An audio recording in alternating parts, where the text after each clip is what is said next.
Nicole calls Phil and shares all the details, expressing her belief in Vajuva's account. Later, she meets Anton, who acknowledges reading her piece on unanswered prayers. Anton finds it interesting that she quoted numerous people whose prayers went unanswered and questions her perspective on prayers that were heard. Nicole asks him if it's a selective process. Anton suggests that, whether due to Satan, human wills, or disbelief, it's crucial for people to understand that God isn't unpredictable, they are the ones who fail to receive. Curious about Nicole's motivation, Anton asks why this is important to her. Nicole recounts a personal story about her mother's battle with cancer. Her mother chose to embrace faith and reject a potentially successful treatment program. Nicole's attempt to change her mother's mind failed, and they watched her slowly succumb to the illness. Anton suggests that her faith made her lose hope, and Nicole admits she was trying to save her mother's life. Anton argues she was doing this for her and not for her mother, and points out that if she found out God existed, she would have no one to blame. After their conversation, Anton accompanies Nicole and warns her to be careful. He expresses concern that her anger towards God and lack of faith make her an easy target, especially considering what happened to Sister Adelina. Anton insists that whether she believes it or not, demons are real, and the current situation is a battlefield. He emphasizes the need for protection, and without faith, she lacks it. She asks what about Adelina? Did her faith protect her? On her way back to the hotel, Nicole notices a boy wearing a mask who captures her attention.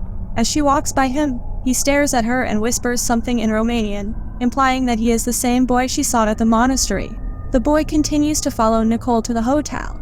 Concerned, she approaches the receptionist and asks if he knows the boy standing outside. The man identifies him as a gypsy named Tavian and instructs him to leave.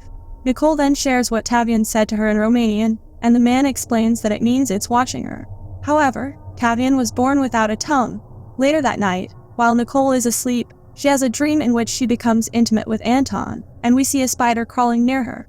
Abruptly, the door to her room opens, and she hears disturbing sounds. Terrified, she moves towards the noise to investigate, finding someone attempting to open the door. Suddenly, Adelina attempts to enter the room, but Nicole quickly closes the door. Now, before Nicole can grasp the situation, Adelina haunts her again, and then abruptly disappears. After the unsettling experience, Nicole initially calls Phil to share her experience but decides against revealing anything. The next morning, Phil expresses concern for her well-being and suggests that if the situation is too overwhelming, they don't need the story that badly.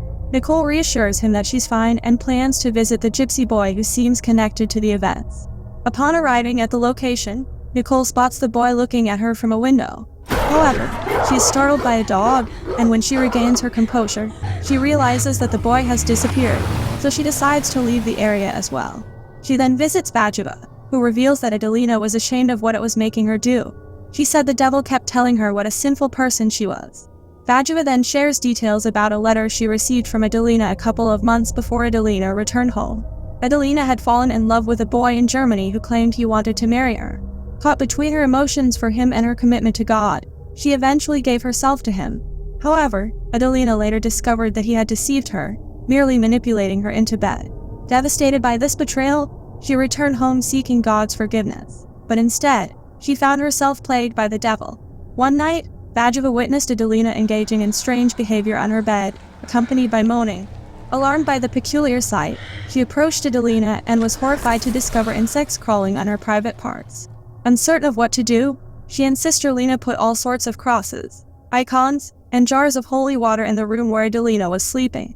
However, Adelina suddenly looked at Vajuva and sat down on the bed, causing both of them intense fear.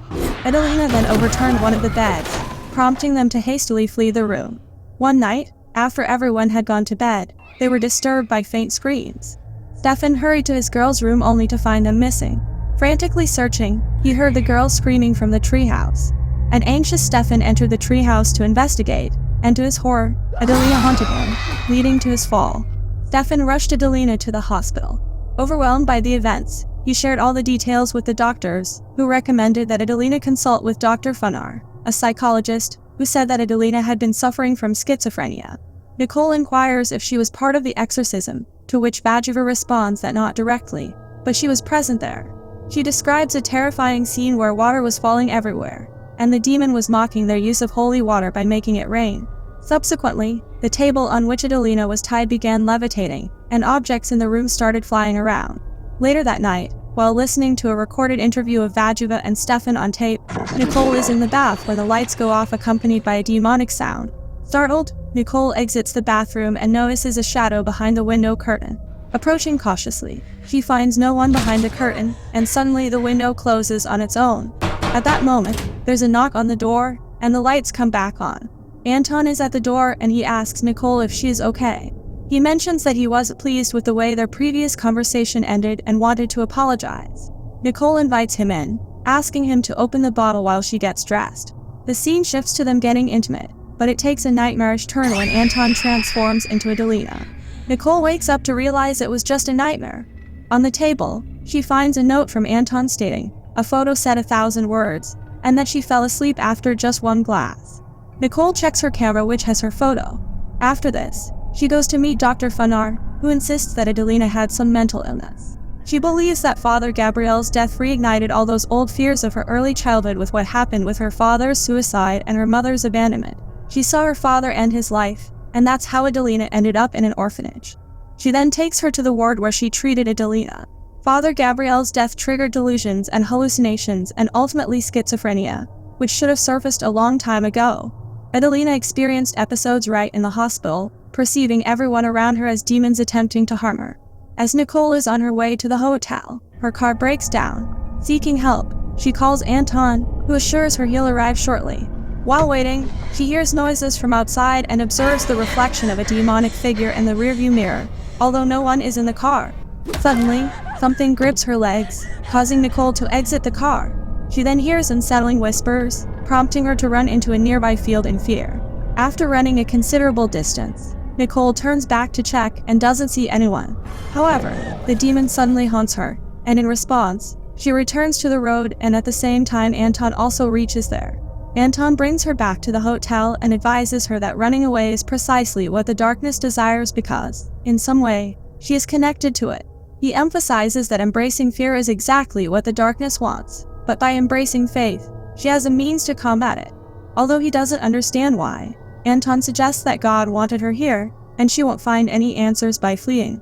Later, Anton updates her that the rental company found no issues with her car and will deliver it to the front for her. He reassures her of safety in their current location. Nicole then reveals that she was with her mom in the hospital on the night she passed away. Despite her mother knowing Nicole's beliefs about God, she held Nicole's hands and implored her to accept Jesus as her savior for the possibility of spending eternity together. Even in her dying moments, Nicole declined, and her mother carried that with her. Nicole expresses deep regret and a desire to apologize. The next day, Nicole leaves the place, leaving a note for Anton. She then tells Phil that whatever is going on here, she does not want to be a part of it anymore, so she is coming home. However, she witnesses rays of light emanating from the sky, guiding her to a specific location. Intrigued, she decides to explore and discovers it is a cemetery. She comes across Father Gabriel's grave, and a man inquires if she knew him. She denies, but notices that it is the same date her mom died and asks the man to share the inscription's meaning.